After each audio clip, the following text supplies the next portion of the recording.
દાવેદારી કરવા છતાં જેમની ટિકિટો કપાઈ તેમણે પક્ષ પલટો કરી નાખ્યો। હવે આ બળવો પક્ષોને મતદાનના દિવસે કરી શકે નુકસાન। ગાંધીનગર ભાજપમાં ભડકો થયો છે અને વર્ષોથી ભાજપ સાથે જોડાયેલા 400 કાર્યકરોએ કોંગ્રેસનો ખીસ પહેર્યો।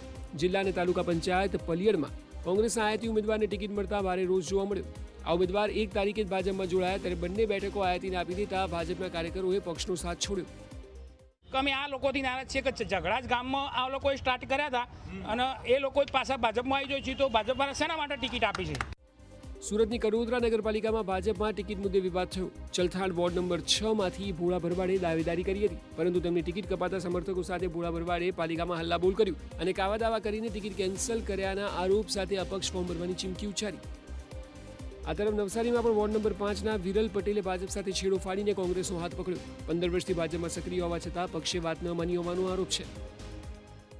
જે ભાઈને ટિકિટ આપવાની હતી એમના માટે ના પાડી હતી, છતાં પણ એમની મનમાની કરીને ટિકિટ આપી હતી। ભારતીય જનતા પાર્ટી તો કાર્યકર્તાની પાર્ટી છે, કાર્યકર્તાનું સાંભળવામાં આવતું નથી। તો વડોદરામાં કોંગ્રેસે વર્તમાન કાઉન્સિલરની ટિકિટ કાપતા હવે તેમણે અપક્ષ દાવેદારીનો વાયદો કર્યો છે। તેમણે તો એટલા સુધી આરોપ લગાવ્યો કે ભાજપની દલાલી કરનારા નેતાઓએ તેમની ટિકિટ કાપી છે।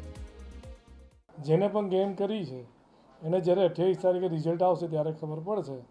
અમે કોઈ જબ્બા પકડનાર કે કોઈ નેતાની ચમચાગીરી કરવાવાળા તો છે નહીં।